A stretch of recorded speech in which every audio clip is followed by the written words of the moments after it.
Okey, Assalamualaikum warahmatullahi taala wabarakatuh. Okey. Saya belajar tips tentang zero cost marketing dan saya nak share kepada anda pada hari ini. Okey.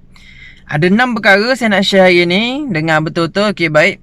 Okey, pertama sekali adalah kita kena ada mindset dan kena ada target yang kita nak achieve. Okey, bila kita nak start buat zero cost marketing atau masuk dalam dunia marketing online ni, ataupun kita nak masuk dunia bisnes ni, tak kira lah zero cost ke berkos ke, kena ada target.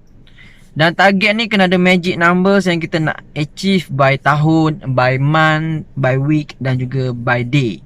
So benda ni kena jelas supaya kita ada target hari-hari kita nak achieve, supaya kita sentiasa ada fokus dan kita tahu ke mana arah kita dalam dunia bisnes kita. Ni dalam zero cost marketing lagilah penting sebab dia berkaitan dengan momentum dan juga kena konsisten. Okey. Seterusnya adalah personal branding. Okey. Bila kita bercakap tentang zero cost marketing ni, dia memang penting kena ada personal branding. Sebab apa? Kita nak orang tu kenal kita punya jenama dan kenal kita punya produk. So bila mereka nampak kita punya ni, mereka akan jadi lebih atraktif kepada kita, lebih ingin mengenali dan ingin follow kita.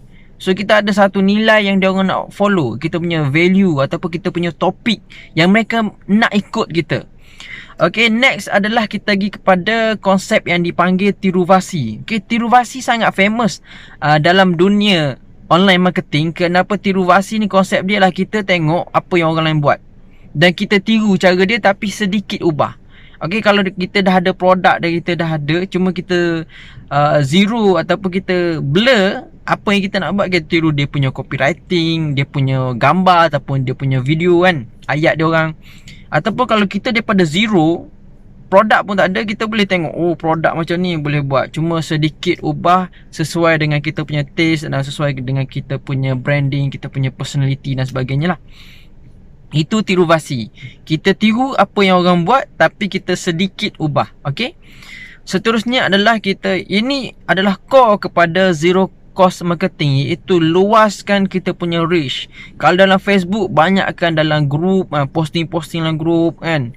Lepas tu daily dia tu kena ada jadual dia, schedule dia, pagi, petang, siang, malam. Dan juga kalau komen-komen kan, komen-komen di mana contoh di IG ataupun kat Twitter ataupun dekat dengan page-page yang famous, kita komen supaya reach daripada dia orang punya follower tu sampai. So target dia adalah kita banyakkan reach, luaskan kuasamu, luaskan area-area reach kita. Itu yang keempat.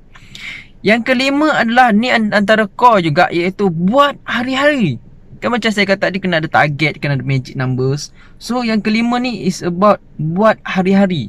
So bila kita buat hari-hari, konsistensi, so orang akan mudah nampak, orang akan selalu nampak. So dia orang akan start follow, orang akan start jadi customer kita. So buat hari-hari, this is memang kau boleh katakan wajib buatlah hari-hari. And next is about kreatif.